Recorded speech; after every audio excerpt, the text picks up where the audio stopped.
Hello students, this video is about velocity at any instant of time or we can say that horizontal projection. Means अगर हमने किसी object को एक initial velocity u से project किया है and this is the projectile of the object, then at a particular instant of time t और position p, उस पोजीशन पे उस पर्टिकुलर टाइम पे उस ऑब्जेक्ट क्या वेलोसिटी होगी, उस वेलोसिटी को हमें फाइंड आउट करना है इस टॉपिक में. So this is the projectile motion of that object. Let A B the point जब हमने उस ऑब्जेक्ट को इनिशियल वेलोसिटी यू से प्रोजेक्ट किया, यू से फेंका, तो उस ऑब्जेक्ट ने इस तरीके का पाथ फॉलो किया. उस पाथ को हम बोलते हैं प्रोजेक्टाइल. उसने जो डिस्टेंस कवर्ड किया यहाँ से लेके बी पॉइंट तक, that is known as horizontal range. And जितना टाइम उसने उस पॉइंट पे पहुँचने के लिए लिया, that is known as time of flight. लेकिन इस टॉपिक में हमें at particular instant of time means वो ऑब्जेक्ट जिसकी वेलोसिटी इनिशियल यू थी, जब वो पी पॉइंट पे पहुँचा उसने कुछ ना कुछ टाइम भी लिया होगा. हम कंसीडर कर लेते हैं कि उसने टी टाइम पे पी पोजीशन पे पहुंचा, पी पोजीशन पे पहुंचने में उसने टी टाइम लगाया और उसकी जो फाइनल वेलोसिटी हम कह सकते हैं, जो कि पहले इनिशियल यू थी, इस पॉइंट पे जो उसकी वेलोसिटी है वो वी है. और प्रोजेक्टाइल है, ऑब्वियसली जो ऑब्जेक्ट का मोशन होगा वो इस तरीके से होगा. कोई भी ऑब्जेक्ट अगर हमने ऊपर से फेंका है तो वो इस तरीके से तो जाएगा नहीं, वो इसी तरीके से नीचे की साइड मूव करेगा. सो this is the direction of velocity, but this makes an angle beta along x axis. अगर ये velocity हमारी x axis में, अगर इसके rectangular components को अगर हम break down करें तो velocity v along x axis क्या बना रही है, एंगल बीटा. x axis ही क्यों बनाया है एंगल बीटा, क्योंकि हमने जो ऑब्जेक्ट था उसको हॉरिजॉन्टली प्रोजेक्ट किया था. अगर हम वर्टिकली उसको प्रोजेक्ट करते, इस तरीके से फेंकते नीचे की साइड, तब वो y एक्सिस के साथ एंगल बनाता. लेकिन हॉरिजॉन्टली प्रोजेक्ट किया है इसीलिए उसने हॉरिजॉन्टल एक्सिस के साथ एंगल बनाया है, दैट इज बीटा. सो जब हम इसके कंपोनेंट्स को रिजॉल्व करेंगे, so along x axis we x लिख सकते हैं velocity along x axis, along y axis हम वी वाई लिख सकते हैं वेलोसिटी और अलोंग वाई एक्सिस. और वेक्टर जिस एक्सिस के साथ एंगल बनाता है उसके along cos component break down होता है, तो हम वी एक्स को लिख सकते हैं वी कॉस बीटा. और उसके परपेंडिकुलर कंपोनेंट जो होता है that is V sine theta. So we Y is equals to V sine theta, नहीं beta is equals to beta. So इस पर्टिकुलर पॉइंट पे हमें अब final velocity v along x axis we x की value को find out करना है, क्योंकि हमने उस ऑब्जेक्ट को हॉरिजॉन्टली प्रोजेक्ट किया है. So for horizontal motion initial velocity हमारे पास u है, क्योंकि हमने u वेलोसिटी से उसको प्रोजेक्ट किया है. एसेलरेशन हॉरिजॉन्टल के केस में ज़ीरो होता है, क्योंकि जिससे हमने उसको प्रोजेक्ट किया और जिस वेलोसिटी, एसेलरेशन इसीलिए ज़ीरो होता है क्योंकि जिस वेलोसिटी से हम किसी ऑब्जेक्ट को प्रोजेक्ट करते हैं वो u है, और जब वो किसी पॉइंट पे उस ग्राउंड को हिट करेगी बॉडी, तब भी उसकी वेलोसिटी u ही होगी. जो इनिशियल थी, अब इस पॉइंट पे आने के बाद उसकी वेलोसिटी u ही होगी. तो जो चेंज आया वेलोसिटी में that is u minus u is equals to zero. और एसेलरेशन होता है change in velocity per unit time. Time तो है हमारे पास, उसने कुछ ना कुछ टाइम तो लिया है जिसको हम टाइम ऑफ फ्लाइट बोल रहे हैं, लेकिन उसकी जो चेंज इन वेलोसिटी है that is equals to zero. So acceleration horizontal के केस में ज़ीरो होता है, लेकिन हम किसी बॉडी को इस तरीके से नीचे फेंकते हैं तो एसेलरेशन ड्यू टू ग्रेविटी उस टाइम पे एसेलरेशन g के बराबर हो जाता है.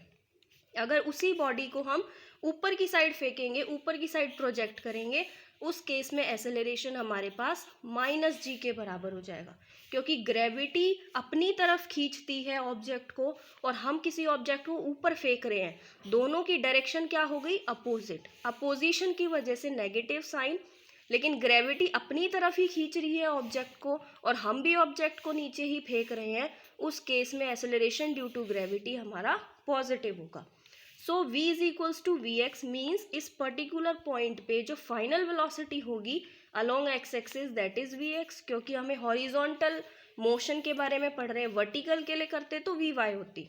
सो हमारे पास टाइम है, वेलोसिटी है, एक्सेलरेशन नहीं है और इनिशियल वेलोसिटी, और हमें फाइंड आउट करनी है velocity along x axis. So using equation, first equation of motion that is v is equals to u plus a t and horizontally v is equals to v x, initial है u plus में zero, acceleration zero हो गया तो we x हमारे पास u के बराबर आ गया, मतलब पोजीशन p पे हमारे पास जो फाइनल वेलोसिटी है वो u के बराबर आ गई, मीन्स इनिशियल वेलोसिटी के बराबर आ गई। यहाँ पे एक नोट है कि it should be noted that horizontal component of velocity of a projectile is always constant. जो हॉरिजॉन्टल कंपोनेंट होता है वेलोसिटी का प्रोजेक्टाइल मोशन के केस में वो मैक्सिमम कांस्टेंट आता है, ऑलवेज कांस्टेंट। अब हम वर्टिकल मोशन की बात करें, हमने इस ऑब्जेक्ट को इस तरीके से नीचे की साइड फेंका, इनिशियल वेलोसिटी जीरो, क्योंकि जब हम फेंक रहे थे नीचे ऑब्जेक्ट हमारे हाथ में था, होल्ड कर रखा था, और जब तक कोई ऑब्जेक्ट हमारे हाथ में है हमने उसको फेंका ही नहीं, उसकी वेलोसिटी क्या है 0 मीटर पर सेकेंड। और जब हमने उसको नीचे फेंका एक्सेलरेशन ड्यू टू ग्रेविटी लगा उसके ऊपर, एक्सेलरेशन किसके बराबर हो गया g के बराबर, क्योंकि ग्रेविटी उसको अपनी तरफ खींच रही है, तो a is equals to g. And time उसने कुछ ना कुछ टाइम लिया है p पोजीशन पे आने के लिए, तो t हमने कंसीडर किया। और वर्टिकल मोशन की बात कर रहे हैं तो वर्टिकली जो वेलोसिटी है that is v Y.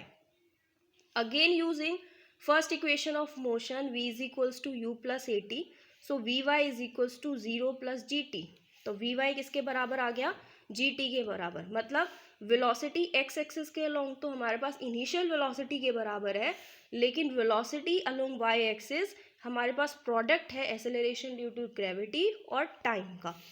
And we know that जब हम किसी भी वेक्टर को उसके वर्टिकल कॉम्पोनेंट, उसके रेक्टेंगुलर कॉम्पोनेंट वी एक्स और वी वाई में ब्रेक डाउन जब करते हैं तो उसका जो मैग्नीट्यूड फाइंड आउट करना है, उसका जो फॉर्मूला होता है जिसको हम रिजल्टेंट बोलते हैं is equals to v x square plus v y square.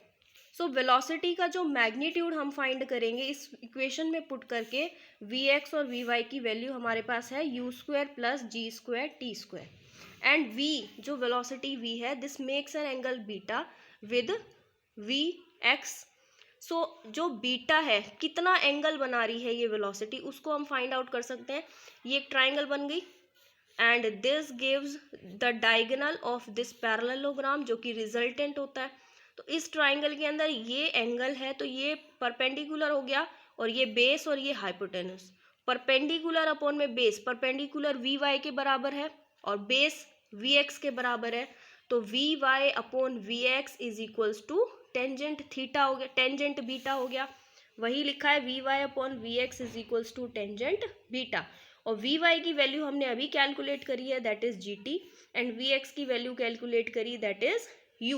So tangent beta is equals to g t by u, और इस तरीके से g t और u की वैल्यू को अगर हम पुट कर दें तो हमारे पास यहाँ पे बीटा मीन्स जो एंगल, कितने एंगल से वो प्रोजेक्ट हो रही है उसकी वैल्यू को भी हम न्यूमेरिकली फाइंड आउट कर सकते हैं। Now there are some important factors about projectile.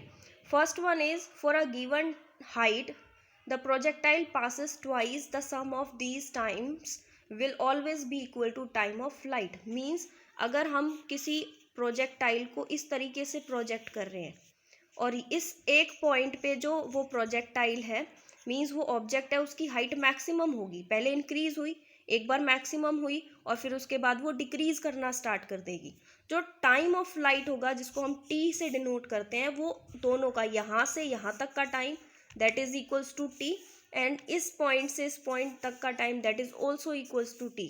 So complete time of flight होगा वो दोनों का सम होगा। This is the first factor. Second is the projectile always hits the ground with speed same as that the speed of projection. Means किसी object को जब हमने project किया तो जिस स्पीड से हमने उसको प्रोजेक्ट किया था, माना u इनिशियल वेलोसिटी से जिससे हमने उसको प्रोजेक्ट किया, तो जब वो ग्राउंड को हिट करेगा तब भी उसकी वेलोसिटी सेम होगी, दोनों की स्पीड क्या होगी बिल्कुल same. Third factor is the angle between velocity and acceleration due to gravity. ये हमने प्रोजेक्टाइल मोशन के टाइम पे हमने एक ऑब्जेक्ट को प्रोजेक्ट किया with an angle theta, and acceleration due to gravity is towards gravity, जो कि ये एरो शो कर रहा है। तो ये जो एंगल बन गया that is 90 and that is theta, that is 90 plus theta. So जो एंगल वेलोसिटी और एक्सेलरेशन के बीच में बनेगा वो हमेशा 90 प्लस थीटा और 90 माइनस थीटा के बीच का ही होगा, ना इससे कम ना इससे ज़्यादा। Next factor is at highest point of trajectory, velocity and acceleration becomes perpendicular to each other. Highest point मतलब इस point पे जब maximum हमारे पास height आएगी उस object की, इस point के ऊपर acceleration due to gravity that is g और velocity along x axis horizontal velocity जो कि u cos theta है, दोनों ही क्या हो जाएंगी एक दूसरे पे perpendicular, मतलब 90 डिग्री का एंगल बना रही हैं।